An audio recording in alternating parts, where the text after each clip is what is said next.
अस्सलाम वालेकुम, मैं हूं अजमल जामी। अगर आपको ये वीडियो पसंद आई है तो नीचे हल्का से इसे लाइक कर दें, और अगर आपको पसंद नहीं भी आई तो फिर भी लाइक कर दें, क्योंकि there is always a second chance. और फिर मजीद खबरों, तबसरों, तज्जियों और वीलॉग्स के लिए सब्सक्राइब कीजिए हमारा यूट्यूब चैनल।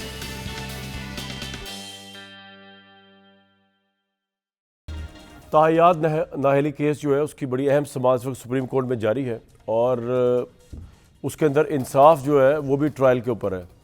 ऑब्वियसली ना इंसाफ को किसी से छीनते हुए नज़र आना चाहिए और ना इंसाफ को किसी पर निछावर होते हुए नज़र आना चाहिए। इंसाफ जो है वो अपने मेरिट पे होता है, और इंसाफ जो है उसका अपना ही एक क्रेडिबिलिटी और क्राइटेरिया है जो फैक्ट्स की बुनियाद पर फैसला करता है। ना उसके जज्बात होते हैं, ना उसमें कोई नज़रिया होता है, ना उसमें कोई फेवरेटिज़म होता है।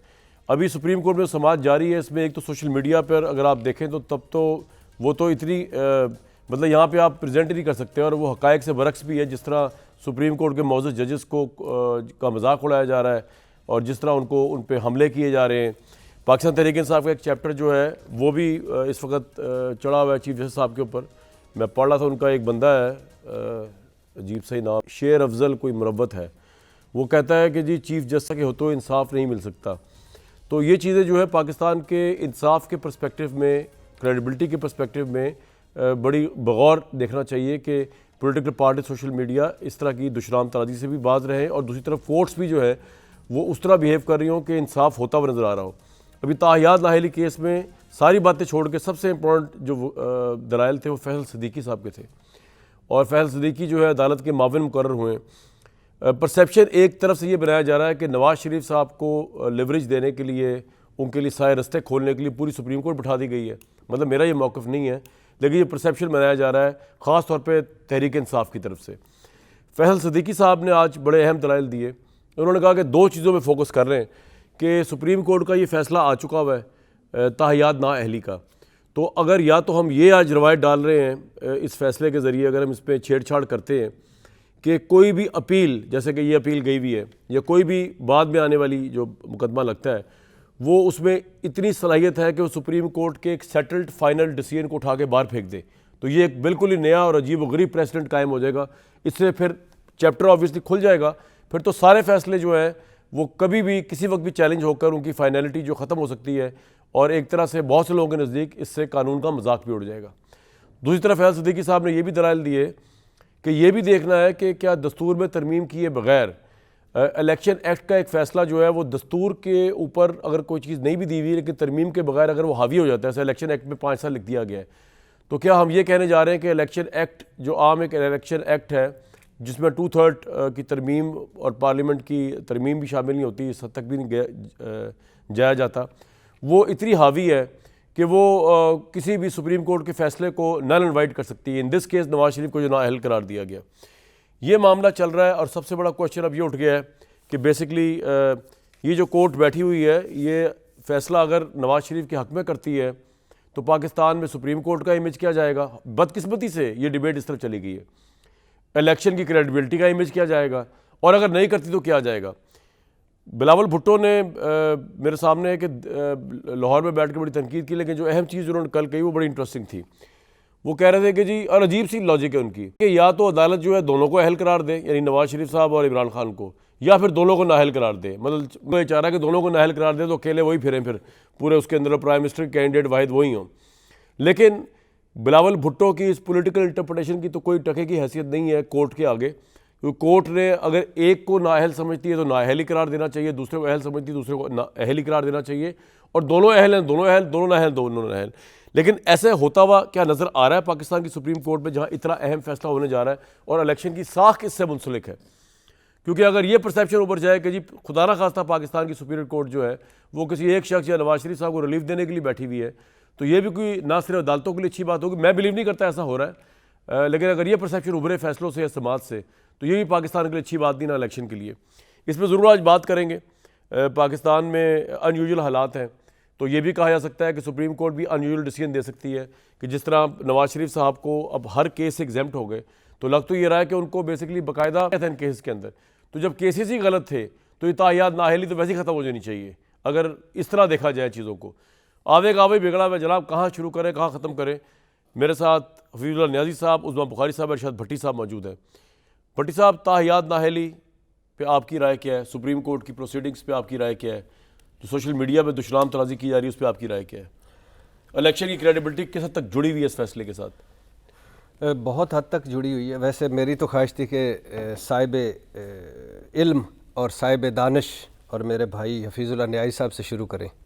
तो अगर बड़े लोग हमेशा बाद में आते हैं, लेकिन आज महफिल उनको दे दें उनको दे दें, क्योंकि मेरा और उनका पॉइंट ऑफ व्यू मुख्तलिफ है, लेकिन उनकी हिस्ट्री में बड़ी मज़े की उन्होंने अभी हमने इस न्यायिक साहब अनफॉर्चुनेट है जिस तरह सुप्रीम कोर्ट के इस हेयरिंग को नथी किया जा रहा है डिफरेंट रॉन्ग इंटरप्रिटेशन से, और आपके नज़दीक हेयरिंग बिल्कुल ठीक डायरेक्शन में जा रही है, क्योंकि नज़र आ रहा है कि नवाज शरीफ साहब को रिलीफ मिलेगा इसके अंदर।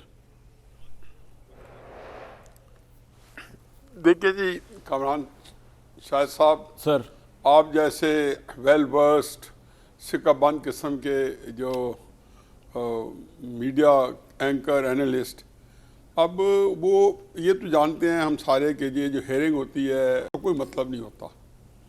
अब दो चीज़ें जहन में रखें। पहली बात तो ये है कि अगर सुप्रीम कोर्ट आज ना बैठे तो क्या 8 फरवरी के बाद बैठे?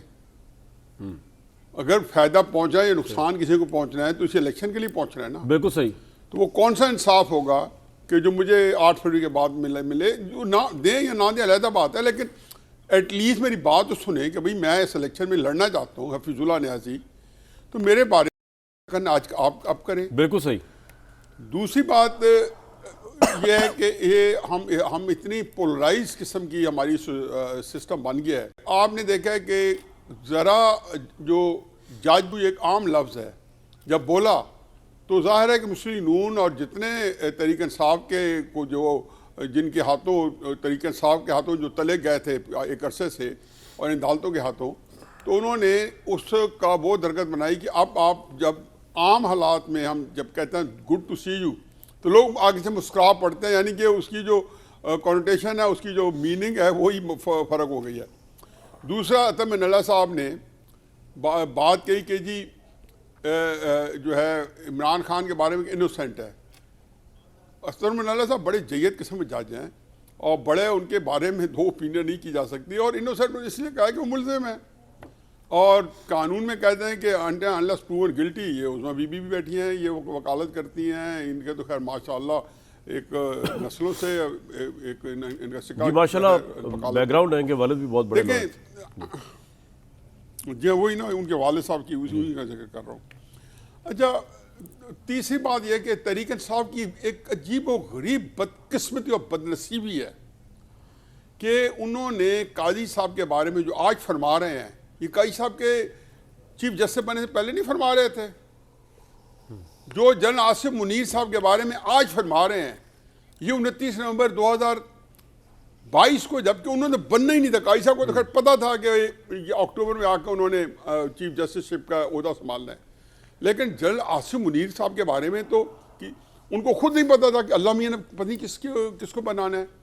और 3 महीने पहले लॉन्ग मार्च किया और लोगों से हल्फ क्या लिए जा रहे हैं, जुलूस निकाले जा रहे हैं। तो इसलिए ये एक अजीब व गरीब बात है कि मैंने उनको अक्सर तरीके से वालों को कहता हूँ कि अगर काजी साहब ऐसा बिहेव कर रहे हैं तो आपको शिकायत नहीं बनती कि आप तो कह रहे थे कि वो यही हैं। लेकिन हकीकत है कि तकलीफ होती है कि अगर एक लोग कौम जो है काजी फाइसा जैसे जज ना हजम कर पाई और उनको भी कंट्रोवर्शियल बनाया, तो बदकिस्मती है। आप देखें आपको फैसले क्या चाहिए, अपनी मर्जी के साहब के खिलाफ सजाएं। लेकिन न्यायी साहब जो आज फैसला सिद्दीकी साहब ने पॉइंट्स उठाए हैं, तो जैसे मंसूर अली शाह आज फरमा रहे थे कि जी ज़्यादा बेहतर मामला ये है कि इसको पार्लियामेंट भेज दिया जाए, उसका भी तो कुछ वेटेज है ना। अगर ऐसा भी नहीं हुआ और इसको हेस्ट में फैसला कर दिया जाता है तो फिर क्या देखें। मेरा ख्याल है कि मैंने भी मंसूर अली शाह साहब की बात, ये भी मैंने मंसूर अली शाह साहब की बात सुनी है, उनका शायद रेफरेंस ये हो, और ये बात एक किसी और पैराए में काजी साहब भी कह चुके हैं कि जब पार्लियामेंट ने जिस पे कानून साजी की है, जिसको सुप्रीम कोर्ट कंडीशन क्या है, वो कहते हैं जी चाहे कुछ भी है, चूंकि सुप्रीम कोर्ट का डिसीजन है तो एक कानून जो है वो नलिफाइड है। ये भी उस्मा ज़्यादा सही तरीके से एक्सप्लेन करेंगी। अब मुझे बताएं कि काजी फाइज साहब ने बताया, जब मुझे बताया ये पार्लियामेंट ने ही तो ये इलेक्शन एक्ट में तरमीम की है और ये बताया कि वो ताउमर जो है सर, लेकिन उसके खिलाफ आर्गुमेंट है ना कि दस्तूर में तरमीम करके फिक्स करना चाहिए था बजाय इसके कि एक सिंपल इलेक्शन का जो नहीं, एक्ट तो में दस्तूर- आपने करके तो दस्तूर सुप्रीम कोर्ट का में फैसला तो नहीं तरमीम उठा को- सकते ना तो बाहर। फिर ये दस्तूर में नहीं, दस्तूर में ये तो नहीं था ना कि उसको पूरी उम्र के लिए नायल करा दिया जाए। लेकिन सर दस्तूर जबकि में ये भी नहीं था ना, उन्होंने 4 साल को सजा सुनाई गई न्यायी साहब। बात यह है कि यही आज जिक्र हुआ है कि एक 5 की बेंच ने नवाज शरीफ साहब को नायल करा दे दिया। अच्छा, दूसरा जो है जिसको कहना चाहिए कि 3 रुकनी बेंच है जो कि 5 की बेंच के मुकाबले में डिसीजन नहीं दे सकता, फैसल बावड़ा को क्लीन चिट दे दी।